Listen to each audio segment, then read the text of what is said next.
Bro చెప్పు అసలు ఏం చెప్తావు ఇప్పుడు అల్లు అర్జున్ కేసు మీద ఈరోజు విచారణకు కూడా పిలిచారు చిక్కడపల్లి పోలీస్ స్టేషన్కి. అవునన్నా, నేను ఒకటే చెప్తా. ఈ ఈ సొసైటీలో జరుగుతున్న వాటి మీద టార్గెట్ చేయకుండా ఒక ఆర్టిస్ట్ని టార్గెట్ చేస్తున్నారు పక్కా 100%.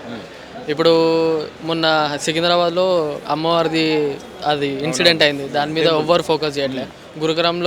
గురుకుల్లో 56 మెంబర్స్ని ఏమో ఫుడ్ పాయిజన్ అయింది, దాని మీద ఎవరు రియాక్ట్ అవ్వట్లేదు.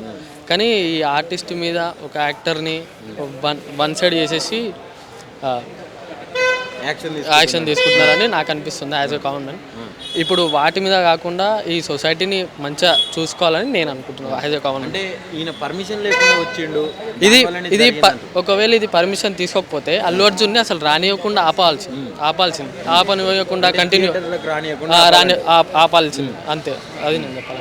అయితే ఇప్పుడు అల్లు అర్జున్ కూడా ఒక 25 లక్షలు ఒక సమ్ అమౌంట్ ఫిక్స్డ్ డిపాజిట్ కూడా చేసి బ్యాక్ బోన్ లాగా నేను ఉంటా అని చెప్పిండు. ఆయనకు కూడా ఇంకా ఆయన అటువంటి నేషనల్ అవార్డుని రద్దు చేయాలని చెప్పి డిమాండ్ చేస్తారు. కరెక్టేనా? లేదు, అసలు కరెక్ట్. అది సినిమాని మనం సినిమాలా చూడాలి. 3 బార్ మళ్ళా ఆయన కేసు పెట్టిండంట, ఏది సెన్సార్ బోర్డు పోలీసు వాళ్ళ మీద ఉచ్చబోసినది. ఒక సినిమాని సినిమాలా చూడాలి. ఇది టార్గెట్ చేసిన తర్వాత ఒకదాని మీద ఒకటి అని మొత్తం టార్గెట్ చేస్తున్నారని నాకు అనిపిస్తుంది అంతే. నేనేం చెప్తున్నా అంటే ఇప్పుడు ఈ ఆర్టిస్టులు ఇవన్నీ చూడకుండా మన సొసైటీని మంచిగా చూసుకుంటే చాలు. గవర్నమెంట్ నిన్న అల్లు అర్జున్ ఇంటి మీద దాడి జరిగింది. అవును, దాడి ఎట్లా చూస్తారు? అంటే వాంటెడ్గా చేసిరు అనుకోవచ్చా? అదైతే వాంటెడ్గా చేసిరు.